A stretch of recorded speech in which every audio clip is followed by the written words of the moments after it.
Good morning, I'm Alexis Del Cid. Thank you for joining us. We're preempting this morning's All Things Brain Health to bring you a special announcement about a medical breakthrough in healthcare. This is going to change how cancer patients and other patients are treated and cured.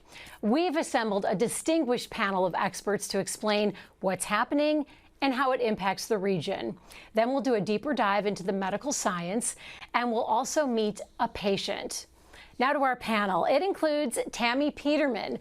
Tammy is president of the Kansas City Division of the University of Kansas Healthcare System. She will make our announcement. Next up, you'll hear from Dr. Alejandro Quiroga. Dr. Quiroga is President and Chief Executive Officer of Children's Mercy Hospital, and he will be followed by Dr. Steve Stites. Dr. Stites is the Chief Medical Officer for the University of Kansas Health System. He's also Executive Vice Chancellor at the University of Kansas Medical Center. And then after that, we have a special guest joining us virtually from Michigan, Dr. Anthony Chang. Dr. Chang is founder and chief executive officer of BAMF Health. And finally, you'll hear from Bob Page. Bob Page is president and chief executive officer for the University of Kansas Health System. After this announcement, we'll pause for questions from reporters and the community before we take a deeper dive into the science with a patient. Okay, Tammy. It's time to share the good news. Are you ready? Absolutely. Let's do it. You know, we are so excited to really announce the first of its kind collaboration between the University of Kansas Health System, the University of Kansas Medical Center, Children's Mercy Hospital, and BAMF Health to develop a fully integrated destination theranostic research and treatment center. You'll hear from Dr. Chang in just a little while, and he'll tell you a little bit more about theranostics.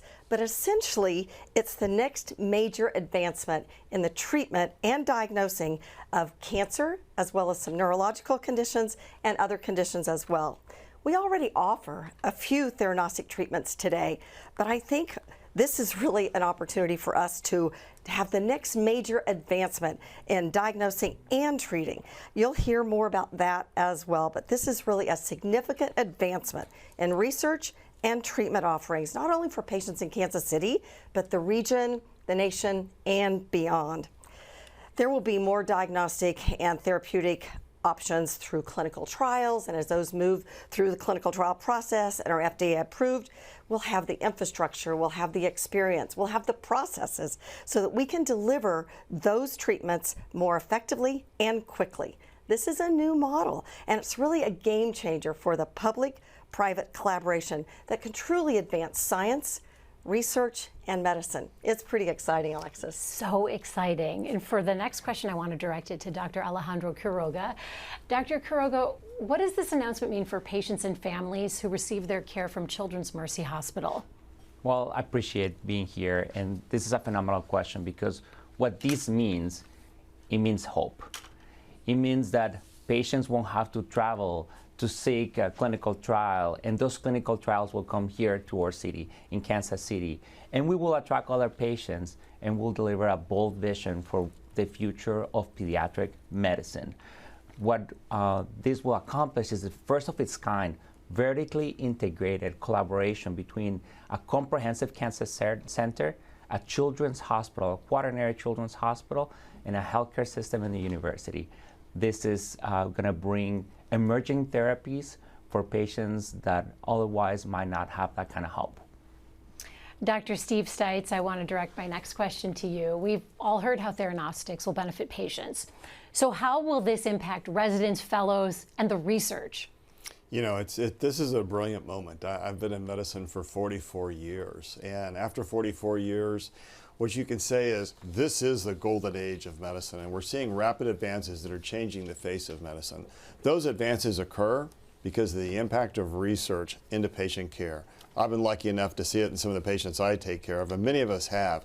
But the ability to use theranostics, the ability to look at a nuclear medicine tracer, something we've been doing in radiology for many years, applying therapy with it, and putting that into a patient and watching diseases change, that is a really different impact. Having patients participate in clinical trials is like other forms of research. When you get a new therapy for diseases that have been resistant to treatment, Having that clinical trial can be a game breaker for a patient, and it can change the entire scope and course of their lives.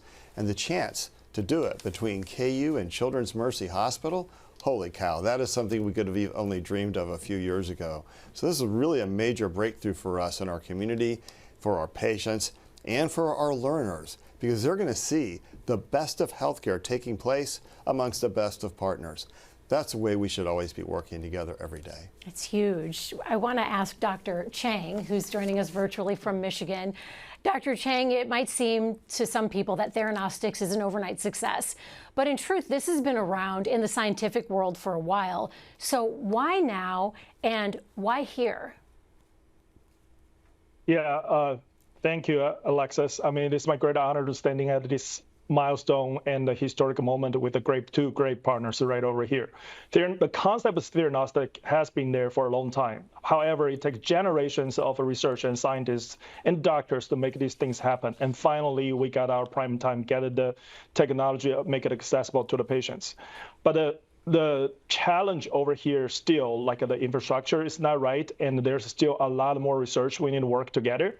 What is Theranostics? Theranostics is a brand new technology using radiopharmaceuticals, allowing us to catch the diseases we cannot catch before, but also allowing us to treat those type of diseases what we cannot treat before. Take a prostate cancer, for example, we can catch the cancer earlier, know where exactly what it is, and we can treat those kind of metastatic disease in the most efficient way without causing devastating side effects. And so with this partnership, we not only can bring this technology to the adult patients, but by partnering with the Children's Mercy, it's going to be the very first time we can systemically to start explore, apply Theranostics to pediatric patients, which we all care a lot over here. On top of that, leverage the educational research and the clinical trial capabilities for these two parties. And this is such an exciting moment for medicine. Dr. Chang, what does it take to bring this kind of therapy to this region here in the Kansas City area? Yeah, it is going to take the team, and this is a true multidisciplinary effort. But the most important part is we need to build the right infrastructure first. Technology is there, proof there's a scientific values, but how to scale it up, how to scale it fast, how to scale it safely, how to scale it efficiently, and how can we conduct clinical trial and research efficiently to bring the most advanced evidence-based treatment to the patient as soon as possible. That's what we're building over here. So BAMF leveraged the strength on how to design, build, and operate this kind of a facility efficiently, and leveraging the strength and expertise from University of Kansas and the Children's Mercy. This will be a dream team over here, allowing us to really release the power of Theranostics.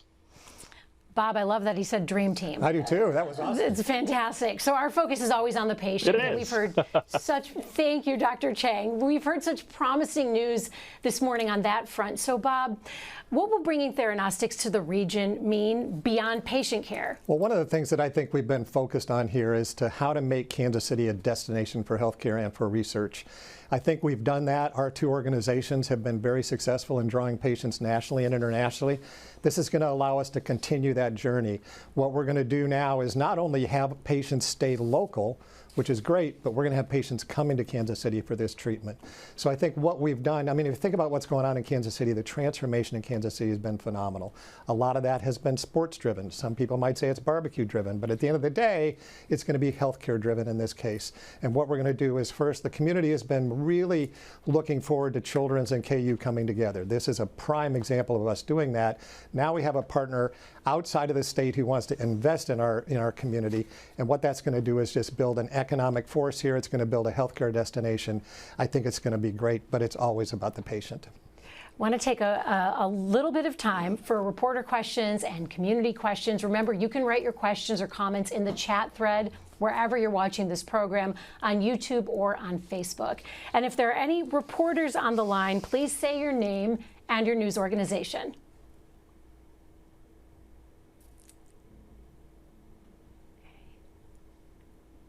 Okay, we're going to move on to community questions right now, and we've got a great one from Gail. Gail wants to know, how did you come to partner with Children's Mercy, and how did this specific collaboration happen? Bob, you want to take that? Sure. I mean, we've had the opportunity to, since Ali's come to town, we have had more productive conversations with children in the last year than we've had in a long time. And that's not a criticism. That's just sometimes it takes a change for us to be able to come together. We've got common vision. We've got common goals. How can you bring two superstar organizations together with one common purpose? And that's to do the best we can for the patients who need the care, and also to bring our research partner into this, because what we know is that it's the combination of research and clinical care that's going to put us on the map. Tony has a great question. I'll direct this to Dr. Stites. Tony wants to know, why partner with BAMF?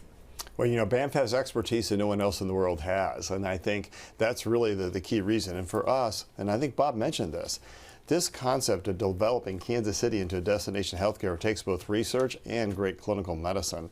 The ability to partner with Children's Mercy, we've had collaborations in the past in cancer and other programs, but this is different. Doing that with a public-private partnership or collaboration in this situation with BAMF is a really great opportunity. And BAMF has shown that ability. They've shown the interest in bringing research and clinical medicine together to do better things for patients. That is an outstanding opportunity. BAMF is the worldwide leader in theranostics. For them to want to partner with us, awesome. Oh, you heard Dr. Chang say the dream team. Yeah, that's it. The dream team.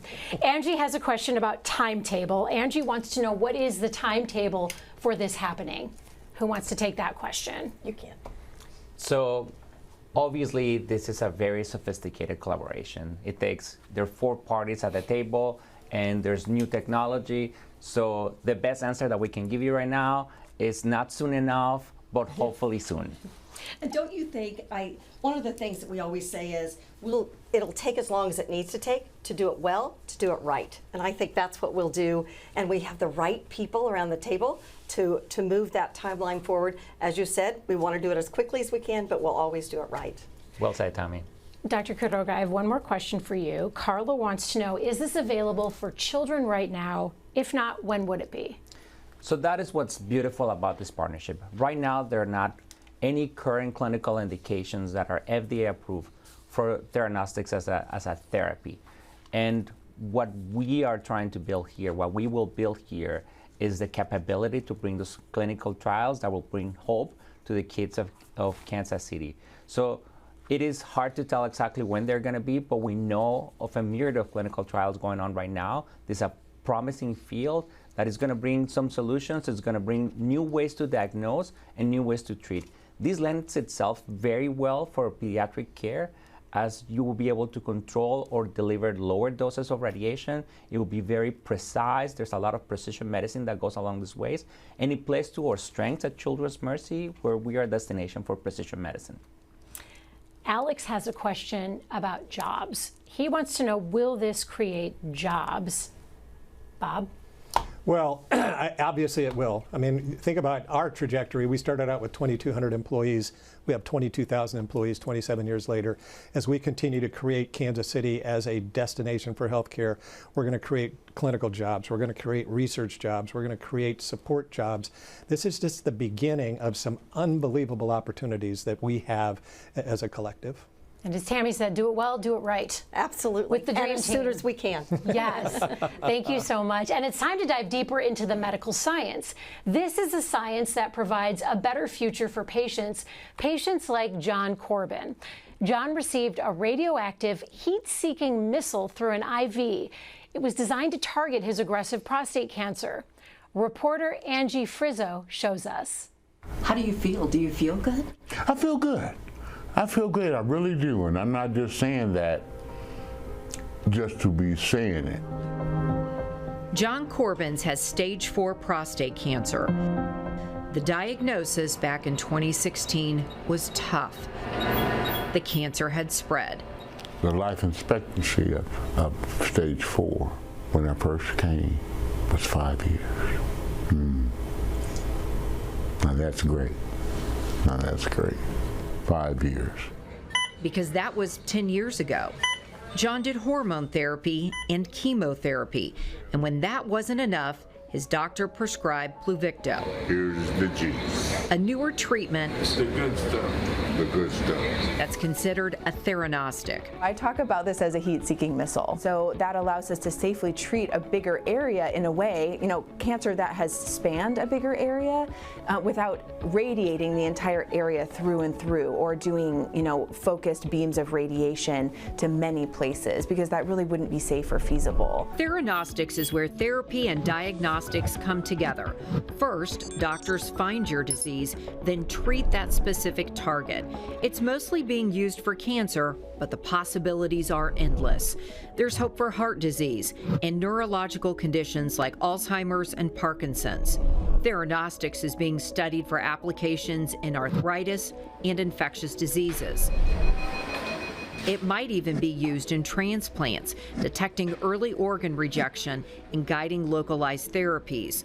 All of this is exciting for doctors and researchers, but the bottom line is what it means for patients. I always teased and called it super juice because it was a blessing. That's all over? John understands he received cutting-edge treatment, but describes it a bit differently. To me, it's like a video game. Like, you get so many points, you get extended game. And Pavictor was like giving me extra credit and giving me extended time in this thing called life. John shared a few recent photos with us, some plants, a watermelon, and sweet potato pie. This may not look like much, but to John, these are everything. I still work in the yard. I have a garden every summer. I still like to cook. I said that's one of my passions. And I think it all, with the blessings of our Savior and the Pavictor, I think I'm doing pretty good. His doctor agrees. He did all the cooking. He's an incredible cook. He would never brag on himself, but he's an incredible cook, and he feels well enough to do that, and has cancer that's well controlled without any real symptoms at all right now. And most importantly, he's here for these memories that he's making.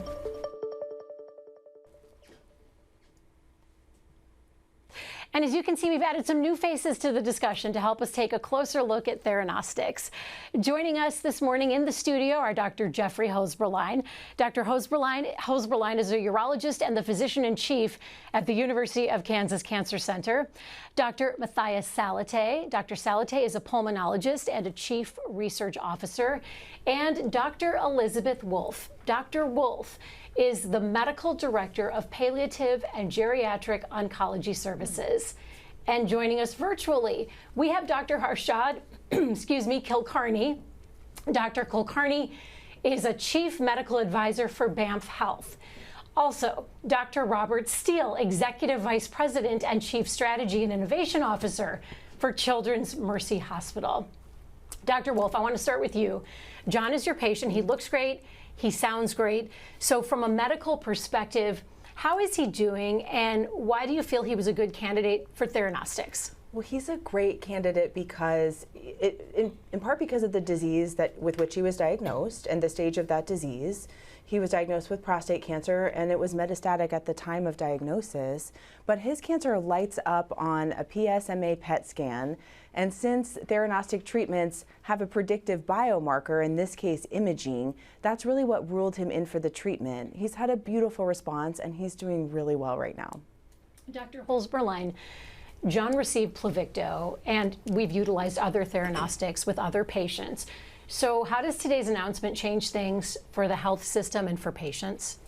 Well, I mean, I think that we all believe that Theranostics is really going to be the next wave of therapy for many of our patients. We talk a lot about precision medicine and about novel theranostics or therapeutic treatments, and this is one of those treatments, but there are going to be a lot more coming down the pike. And so this announcement is going to allow us to be sort of at the forefront of many of these therapies.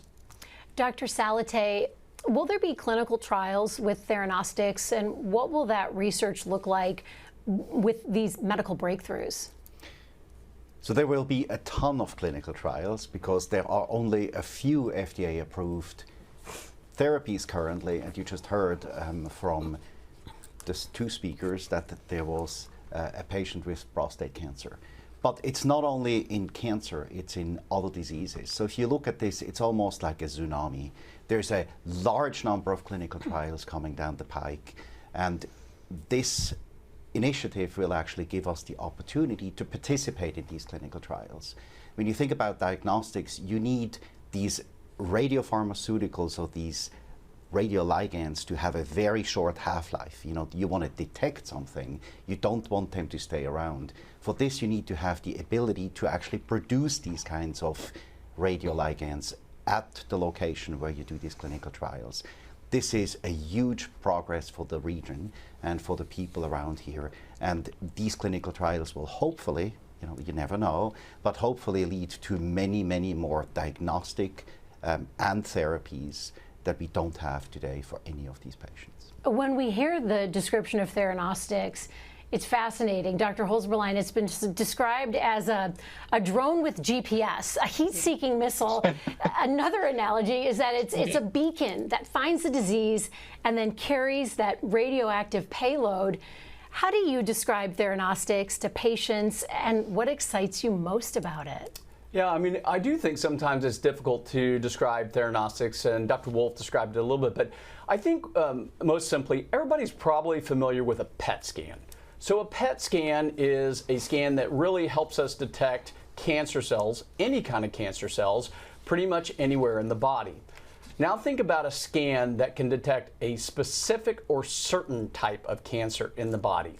And once you're able to image it or detect it, then you can attach a molecule that can also treat it. And that's really how I sort of describe Theranostics. Dr. Wolf, we saw how John received his Theranostics. It was through an IV. That seems simple, but what do patients have to do to prepare for the treatment? And are there any special instructions before or after? Well, the biggest challenges of the theranostic treatment that John received are really afterwards. There isn't a lot that needs to be done to prepare, except that patients need to prepare to have some time to themselves and space to themselves afterwards in order to protect their loved ones from accidental radiation exposure. So that's the biggest challenge, is logistics, even more than any side effects, or the logistics afterwards with having a separate bathroom for a few days. And for many of my patients, it's having to make the hard decision to stay away from their children or their grandchildren or their spouse or partner for a few days just so that we don't expose them. Along those lines, Dr. Kulkarni, Theranostics is considered nuclear medicine. It involves radiation delivered directly into the body. So the words nuclear and radiation can connotate something dangerous to people without medical backgrounds. What would you tell patients who have concerns about there possibly being a downside? Well, all in all, radiation therapy, has been there for several years, and it's at the end of the day delivering the treatment safely. So I mean, the science is really strong, but if you want to scale the Theranostics, it really means building the right infrastructure, and radiation safety definitely forms at the core of that. So you need to have, every center must really protect the patients, the caregivers, and the staff, because to have a radiation facility which is able to provide this treatment safely is really the whole concept what we are developing with this partnership. Question about pediatric patients, and for this we'll go to Dr. Steele. When it comes to Theranostics in pediatric patients, who benefits this? What types of patients? And then how do you explain this to parents? Sure. Well, I think it was mentioned before, pediatrics, the treatment, diagnosis and treatment using Theranostics is a little further behind than it is on the adult side. And that's pretty common in medicine. You often will see these types of technologies emerge in the adult population and then follow up with pediatrics. And there's a good reason for that. We like to say over here at Children's Mercy is that, kids are not little adults. And so the diseases are different, the dosing is different, but what is the same is the science and also the precision at which these diagnostics and therapeutics can be delivered. And that's what is fantastic, particularly in the pediatric population, is that when we're talking about delivering therapy, I think it was demonstrated in John's story, the medicine has evolved from giving medicines that you give to the entire body, hoping to affect just one portion, which is, in his case, the cancer cells. Mm-hmm. And technology has gotten better and better at getting that narrow and narrow. This now is precision medicine at the cellular level. So I think all the analogies about whether it's a drone or whether it's a heat-seeking missile is exactly the same in pediatrics, and that's how we would explain it to both patients and their families. But the beauty of it is that it's very precise. Right, and that's the best way really to explain it. If you're someone without a medical background, that makes sense. Everyone can envision that. So Dr. Kulkarni, when it comes to diagnostic issues, what does the diagnostic use of theranostics look like? Yeah, that's a great question. So essentially, molecular imaging shows us where the disease is and how active it is.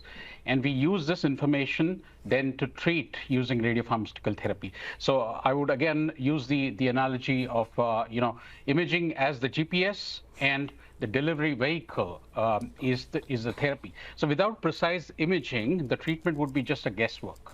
But with the precise imaging, you make the treatment more targeted, more personalized, and safer. One more thing which I would really like to add is Theranostics isn't just about the therapy. It starts with the imaging to understand the disease. Just to give you a couple of examples, in Alzheimer's disease, for example, we use the amyloid PET or tau PET to really pinpoint the disease activity.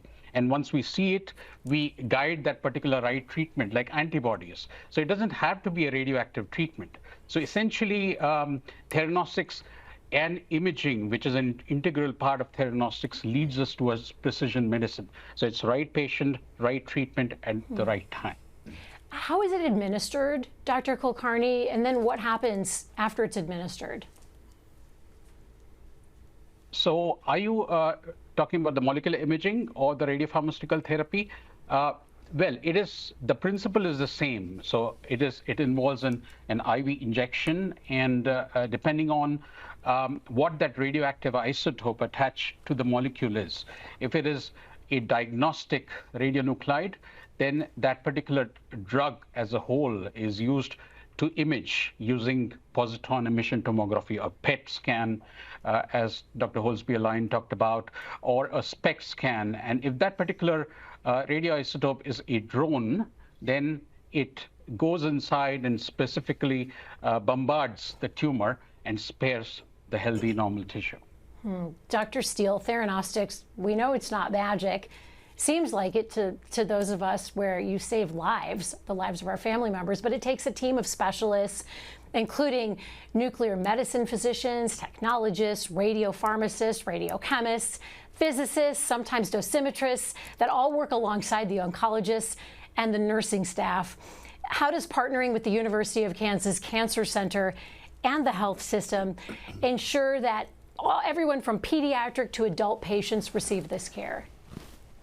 Yeah, so Alexis, I think in your question, you've just outlined the challenge that we have. We've got brilliant scientists over at KU, brilliant scientists at Children's Mercy. They've worked together in the past and will continue to do so on the research side. But when it comes to actually delivering the diagnostics, delivering the therapeutics going forward, this is very specialized medicine. And it's not like these folks are, just hanging out on the street all the time. You have to recruit and retain those folks. And this partnership is so strong and offers such a significant difference across the country that we believe that our recruitment capabilities will be even greater. And so when we can bring those folks together, we can share those resources. We can share the brilliance of those that are coming into Kansas City to help us develop and grow that capability. So it really is that partnership that allows us to bring the expertise into Kansas City that builds upon what we already have. And Dr. Kulkarni, from your perspective, what do you think the biggest challenges are for Theranostics? Yeah, as I said previously, I think it's really about the infrastructure. So you need specialized teams, you need imaging facilities, you need stable isotope supply, and crucially, at the core is really the radiation safety. So once the challenge isn't really if it works or not, but really it's scaling responsibly with the safety at the core. So once we do that, it's going to benefit the patients for decades. Dr. Salate, what would you say are the biggest opportunities with this? Well, I think it's the precision of how you deliver therapy and how you diagnose disease. This is unprecedented, right? The heat-seeking missile is one of them, laser-guided missiles or whatever. It's a target that you specifically go for. And this is so precise that there's a change in how we think about diagnosis and how we think about therapies. And it's not only cancer, it was said. There are multiple other diseases that are now explored to look for specifically targeting a disease. So instead of using sort of the sledgehammer approach, it is a very precise location that you do that. And like metastatic disease in cancer, you can target all of these specifically and don't have to use the sledgehammer approach. That's a huge opportunity. And hopefully in 5 to 10 years, we know how much of an opportunity that was. And I'm expecting it is actually a huge paradigm shift in therapy and diagnosis that we're thinking about currently. And like you said, Dr. Kulkarni even mentioned Alzheimer's in one of his answers. And cardiovascular disease, etc. We're just at the beginning. And that's why this is so exciting. It's just at the beginning, and we're part of this game to really find better diagnosis and therapies for patients. We have some community questions coming in, so I want to get to those right now. We've got a question from Jean Reardon, and Dr. Wolf, I'm going to direct this one to you. He writes, this sounds somewhat like brachytherapy for prostate cancer. Is that true? Well, this is in some ways the opposite of brachytherapy, and in some ways it's very similar. So it is radiation, and that is similar to brachytherapy, which is implanted radiation.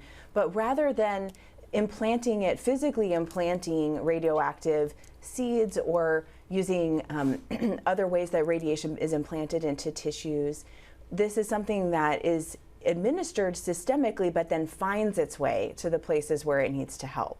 So it's related, but still diverges from that a bit. Jeremy Yenser has a question, and Dr. Holzberlein, I'll direct this one to you. Jeremy wants to know if you could give us an example of Theranostics in action.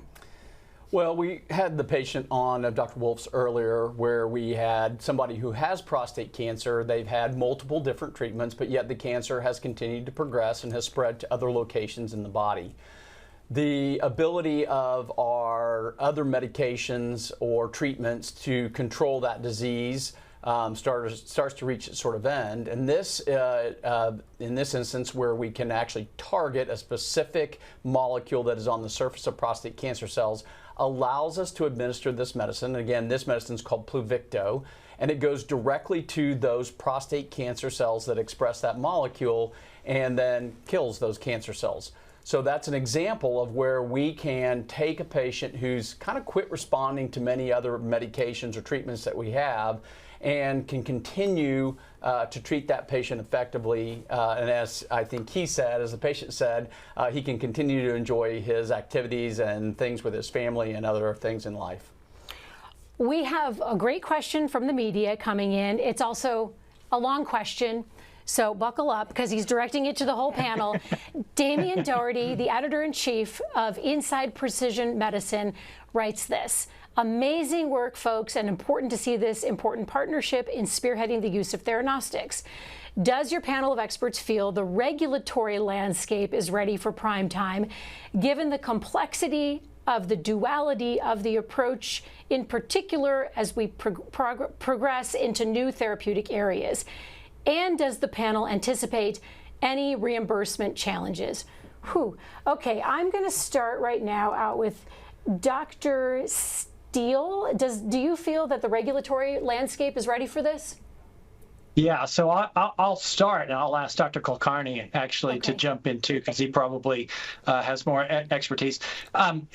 Anytime we're talking about any therapeutic that, particularly when we're talking about radiation, there's going to be significant regulatory challenges for that. Thankfully, as has been stated with the panel before, Theranostics is not an entirely new capability. I mean, we're doing PET scans now and those types of. So some of that regulatory infrastructure is already there. Do I anticipate there'll be more? Yes, I think that there will be more, and I'll pass that to Dr. Kulkarni to give us a little bit more from his crystal ball. But I would say we've got to jump on it as it stands now. Certainly. I mean, I wouldn't really agree more. So it's regulatory, reimbursement and regulatory challenges is an important challenge. But to have to really make sure that we have everything else in place is also extremely important, number one. And number two is for such a promising technology and precision medicine, the regulatory authorities would have to definitely buckle up. And I definitely foresee that in the coming years, the regulatory authorities are going to really up their ante in terms of approval of these extremely valuable and extremely targeted drugs, as well as it's at the end of the day, it's about the all boats rise. For the second part of that question, Dr. Salateh, I'll ask you. Damien also wants to know, do you anticipate reimbursement challenges? Well, any new therapy has a potential for challenges in terms of reimbursement. But I believe when you look at the success and how you can move precision medicine forward, there is a broad belief that these not regulatory, but reimbursement challenges will be addressed as well. So I don't think this is that much different from any other new therapy that comes down the market. And the clinical trials will tell you how much better we can address these kinds of diseases that we have a hard time to address right now. And if it's positive, which we all expect it to be, then the reimbursement will follow. I have no doubts about that. Question from James. James wants to know, is Theranostics a last resort treatment, or can it be used earlier? Dr. Wolf. Well, so as of now, so every treatment needs to be used in the setting in which it has demonstrated benefit. So right now, something like lutetium-177 PSMA-617, aka Pluvicto, is demonstrated to have clear benefit for patients with metastatic prostate cancer. However, trials are looking at earlier opportunities for that to help patients and we don't know. I think it's possible this will even be able to eradicate cancer. We have an example of this for thyroid cancer. It's a related idea in which patients who have aggressive thyroid cancers that are resected surgically can receive radioactive iodine. So we know that it's possible to use a treatment like this with curative intent. We haven't demonstrated it with the current agents that are really the ones we've been talking about today, but I think we're going to get there. Dr. Kulkarni, David wants to know, how long does the treatment process take? Is it one infusion or is it multiple visits? So essentially, one treatment at a time is a single infusion, but typically these treatments, because it is a systemically delivered radiation to the multiple tumors within the body, so typically they are repeated. So taking the example of the previous drug, which Dr. Wolf talked about, Pluvicto, so that is approved for up to 6 treatments and given typically every 6 to 8 weeks. So it's essentially what we are saying is the radiation. We also talked about the radiation safety earlier. So it's not about delivering all the radiation at one time, but you fractionate it over a long period of time. That not only makes it safe, and B, it also makes sure that the tumors which are remaining are taken care of in the subsequent treatments. So the whole concept of Theranostics would involve multiple infusions and when required. We have a great question from Chris. Chris wants to know, how can someone find out if Theranostics is a good option? And then how do you get a second opinion at the Cancer Center? Dr. Holzberlein? Yeah, as the second opinion representative for the Cancer Center, so obviously getting in touch with our Cancer Center, we'd be happy to offer a second opinion. For both of the current clinically approved treatments, we do offer both of those. So one would be neuroendocrine tumors of the pancreas with Lutathera, and for metastatic prostate cancer with Pluvicto. Those are both things that our clinicians are delivering and are very comfortable and knowledgeable about. So please, if those are someone that you know, please contact our Cancer Center. We'd be happy to have you see one of our providers. But in addition, we would encourage you to seek a second opinion in other malignancies, particularly as we open clinical trials in that realm. We are opening clinical trials in Theranostics and have some open already and plan to open more. And so there'll be an opportunity, even prior to this building opening, that we will be able to deliver some clinical trials and some novel therapies. Thank you so much for joining this discussion. I would love to bring back the whole panel for some takeaways today and ask you all, what's the main thing you want our viewers to know? Dr. Kulkarni, I'll start with you. Certainly. Well, I would like to say that Theranostics really represents medicine becoming more intelligent and precise. It's really offering that value-based precision care. And we are moving from treating diseases broadly to treating actually the individual. So for patients, it is fewer blind trials, more informed care. For healthcare systems, it's better outcomes with smarter resources. So the future of medicine is here, and Theranostics is really leading the way. Dr. Steele, what would you want our viewers to take away from this conversation? Well, I was trying to come up with something that referenced the Dream Team, as was in the previous segment. I couldn't come up with any of that, but I will say this. This is a very strong and unique partnership between the University of Kansas Health Center, the health system, the medical center, Children's Mercy, BAMF, and that kind of strong and unique partnership brings strong and unique therapeutics, strong and unique diagnostics, and ultimately better outcomes for the patients, which is why we're all here. So I really can't overstate it. I mean, it is really a unique partnership that is going to bring expertise to Kansas City and the region that has never been seen before, and we're super excited about it. Dr. Wolf, what an incredible time to be a doctor. It is. I mean, the concept of the magic bullet dates back to 1907, and to get from there, which is this concept, this deep desire of all of these scientists' hearts to have an option to seek out illness, either infection or cancer, and destroy it, has taken, again, generations of scientists to make incremental change to get us here. And now more than ever, we have capability, we have person power, and we have resources to help further this science and bring you, any of you, what all the outcomes that we want you to have. We're here to help you. Dr. Salateh. So we talked about dreams, right? It's the Dream Team is the magic bullet. We're dreaming about that. But currently, this is actually living. We are living a transformational change in how we approach diagnosis and therapeutics for our patients. And it is actually a dream to be part of this. It's a great collaboration, and it's something that you will see transforms medicine. Dr. Holzberlein, how do you follow all that? Well, I'm just going to fall back on our goal, which is to become a destination cancer center and a destination healthcare center. I think the partnership with Children's Mercy and BAMF really demonstrates our ability as well as our desire to do that. Whether it's CAR T therapy in the new building that we're building for that, or whether it's this program, we believe we will be a destination cancer center. We already are, but we're going to continue to build and expand on that.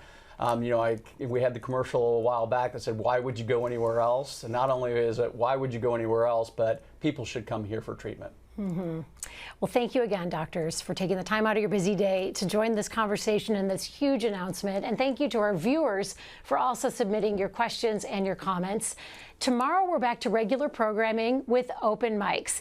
And tomorrow, we're talking about diabetes. Nearly 30 million Americans live with diabetes, most with type 2. Now, a tool once used only for managing the disease is going mainstream. Continuous glucose monitors are expanding beyond diabetes into wellness and early health detection. We're going to talk about what that means for you or your loved ones tomorrow morning at 8 a.m. Subscribe to our morning medical update and Open Mics with Dr. Stites podcast. Now, everywhere podcasts are available.